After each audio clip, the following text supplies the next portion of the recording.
वालेकुम वरहमतुल्लाहि वबरकातुहू। आज हम बात करेंगे तवाफ़ के हवाले से और दोनों तरीक़े के तवाफ़ के बारे में बात करेंगे।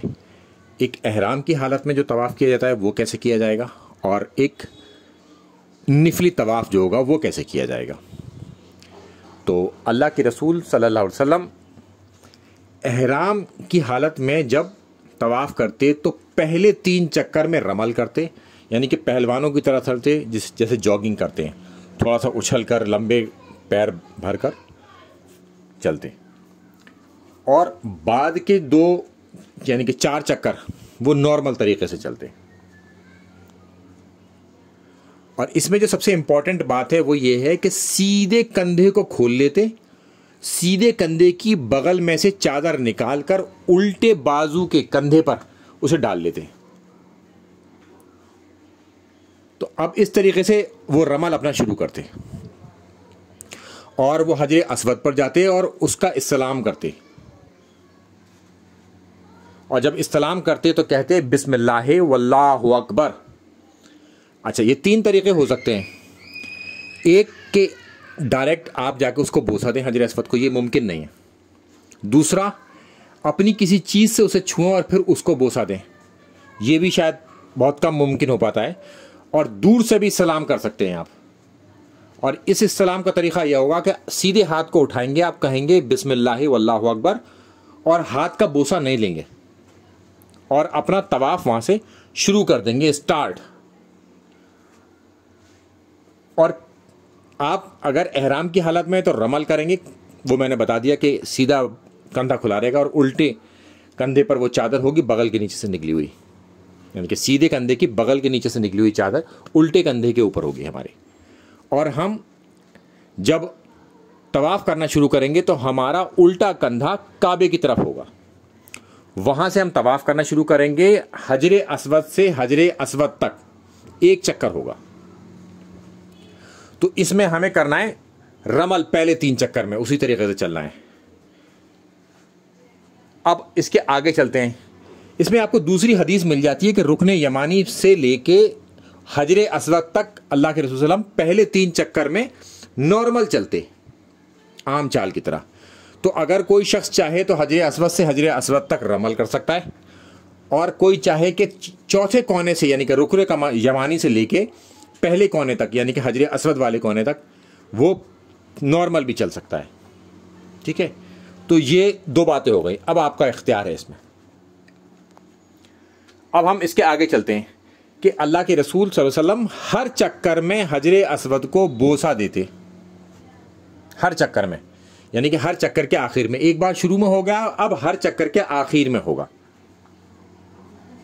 तो इस तरीके से जब हम अपना तवाफ़ पूरा करेंगे 7 चक्करों के साथ, तो हजरे अस्वद का बोसा हो जाएगा 8 बार, एक बार इब्तिदा में और हर चक्कर के आखिर में 7 बार। तो इससे हमारा ये मामला इसमें पूरा हो जाएगा। तो ये मैं आपको बता चुका कि अगर छड़ी लगाते उसमें, अल्लाह के रसूल अगर हजरे अस्वद पर छड़ी लगाते तो फिर छड़ी का बोसा लेते। तो लिहाजा अगर कोई चीज़ हजरे अस्वद से टच होगी, या तो आप उसे टच करेंगे तो मुंह से बोसा ले लेंगे, अपनी किसी चीज़ को टच करेंगे, छड़ी को या दूसरी दीगर चीज़ को, तो फिर उस चीज़ का बोसा लेते। और अगर आप टच नहीं करते तो फिर बस खाली हाथ से इस्लाम कर लें, बिस्मिल्लाह वल्लाहु अकबर। अब हम चलते हैं इसके आगे कि अल्लाह के रसूल सल्लल्लाहु अलैहि वसल्लम रुकने यमानी यानी कि चौथे कोने पर और हजरे अस्वद का इस्लाम करते। अब इससे क्या मुराद है कि वो जब रुकने यमानी के पास आते, यानी कि हजरे अस्वद के खाने काबा के चौथे कोने पर, तो उसे राइट हैंड से छूते अपने सीधे हाथ से, और आपको ये मौका ना मिल पाए कि आप छू सकें, तो बस वहाँ से अब आपको हाथ नहीं उठाना, उस जगह पर सीधे वहाँ से चलना है और पढ़ना है रब्बना आतिना फिद दुनिया हसनतम व फिल आखिरति हसनतम व क़िना अज़ाबन्नार, हजरे अस्वद तक, रुकने यमानी से लेके हजरे अस्वद तक आपको ये दुआ पढ़नी है। और अगर मौका है तो रुकने यमानी को आप छू लें सीधे हाथ से, अगर नहीं है तो फिर आगे बढ़ जाएं, इस्लाम नहीं करना वहाँ पर इस तरीके से, जैसे कि हजरे अस्वद पर करते हैं बिस्मिल्लाह अल्लाहु अकबर। इस तरीके से फिर आपका ये तवाफ़ पूरा हो जाएगा और फिर मुकाम इब्राहीम और खाना काबा के दरमियान अल्लाह के रसूल सल्लल्लाहु अलैहि वसल्लम 2 रकात नमाज पढ़ते। अब आपको वहाँ पर जगह मिलेगी नहीं, तो लिहाजा मुकाम इब्राहिम से पीछे चले जाइएगा, वहाँ पर आपको जगह मिल जाएगी वो। और हो सके तो कोई आपके सामने बैठ जाए सुतरा बन के, या किसी से कह दीजिएगा तुम बैठ जाओ, आप 2 रकात नमाज पढ़ लें, फिर वो पढ़ना चाहे तो आप उसके सामने बैठ जाएं। तो वहाँ पर असल में अक्सर लोग नमाज़ों को काट रहे होते हैं, उस नमाजियों के आगे से निकल रहे होते हैं। और फिर अल्लाह के रसूल सल्लल्लाहु अलैहि वसल्लम उसमें वहाँ पर जमजम पीते खड़े होकर और अपने सर पर डाल लेते कुछ। उसके बाद फिर वो हजरे अस्वद की तरफ आते और उसका इस्लाम करते, फिर सही के लिए जाते।